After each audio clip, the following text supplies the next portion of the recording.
교토에 사무라이의 피가 남아있는 사찰이 있다는 거 알고 계셨나요? 바닥에 남아있던 피를 밟지 않기 위해 천장으로 올린 곳, 교토 시내에서 버스로 1시간 산속의 작은 마을 오하라에 있는 호센인입니다. 자, 먼저 버스를 타줍니다. 카드가 되는 줄 알았는데 IC카드지 신용카드는 아니더라고요. 이코카 같은 현지 교통카드여야 된다고 합니다. 지금 들리시는지 모르겠지만 중국인 없다고 해서 좋아했는데 버스 안에서 중국인들이 떠드는 소리가 엄청납니다. 교토 시내 버스는 보통 230엔으로 균일가인데 호센인 가는 버스는 거리 대비 요금을 받더라고요. 버스를 여러 번 타봤지만 요금 정산이 아직도 어렵네요. 교토 시내에서 1시간 정도 타고 왔고요. 내리자마자 확실히 분위기가 다릅니다. 한적한 시골 마을이에요. 저 알시카 같은 건 뭐죠? 일본에선 저런 차도 운행이 가능한가 봅니다. 조용한 시골이라 그런지 그냥 걷기만 해도 기분이 좋아지더라고요. 여기 마을 이름은 오하라라고 합니다. 오하라의 뜻은 큰 들판이라고 하는데 막상 와보니 들판이라기보다는 산에 둘러싸인 마을 느낌이 더 강했어요. 그래서 큰 들판이라기보다는 산속에 있지만 사람들이 오래 살아온 넓은 삶의 자리라고 이해하면 될 것 같아요. 관광객이 종종 오는지 길가 좌판에는 관광객을 위한 굿즈도 팔고 있고요. 날씨가 정말 좋습니다. 교토 시내의 니넨자카 같은 유명 관광지랑은 다르게 아직 덜 알려진 곳이라 사람이 없어서 더 좋았어요. 카페도 이런 느낌입니다. 너무 고즈넉하고 예쁘죠. 오하라에서는 차조기, 무, 배추처럼 소박한 농사를 짓고 유자도 직접 재배해서 판매하더라고요. 옛날 애니메이션에서 보던 일본 시골 감성에 빛이 스며드는 대나무 숲을 보니까 신기하면서도 한편으론 살짝 으스스한 느낌도 들었습니다. 작은 시냇물 고랑에는 이렇게 유자들이 막 떨어져 있고요. 신기하게도 여기가 길입니다.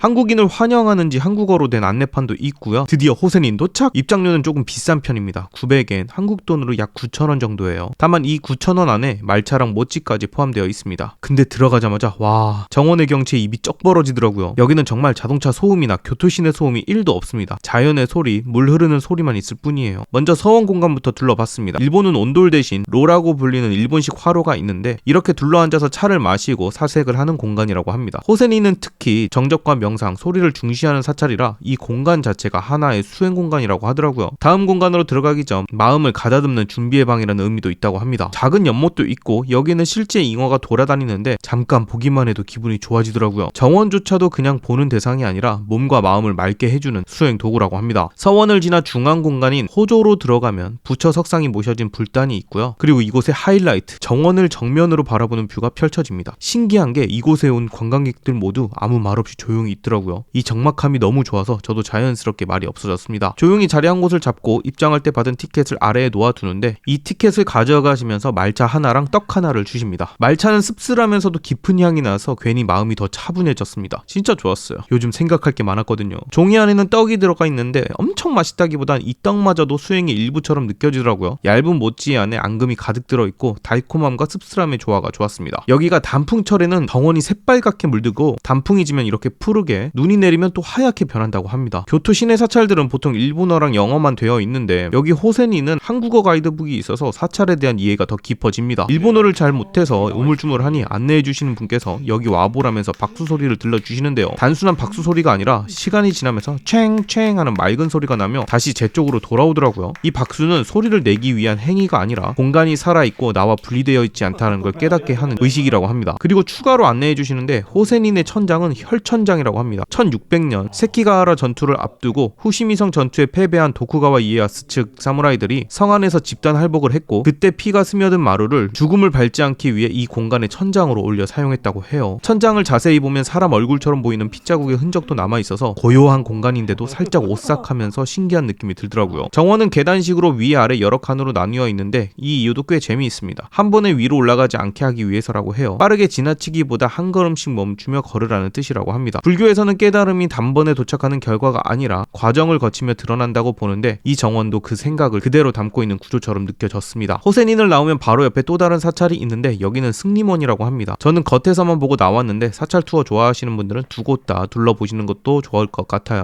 승림원 앞에는 굿즈샵이랑 식장도 있었는데 가격대는 꽤 높은 편이더라고요. 이제 다시 교토 시내로 내려갑니다. 내려가는 길에 동전 넣고 기도하는 곳이 있어서 저도 한번 기도해봤어요. 부자 되게 해주세요. 돌아가는 길도 힐링입니다. 진짜 매번 대도시 위주의 일본 여행만 하다가 이렇게 소도시 감성의 일본 거리를 걷는 기분이 너무 좋네요. 교토 여행 계획 중이시라면 오하라의 호센인 한 번쯤 추천드립니다. 다만 가신다면 아침 일찍 움직이는 게 좋아요. 버스도 자주 있는 편은 아니고 해도 빨리 지니까 맑은 날 아침 일찍 와서 보는 게 훨씬 더 좋을 것 같습니다.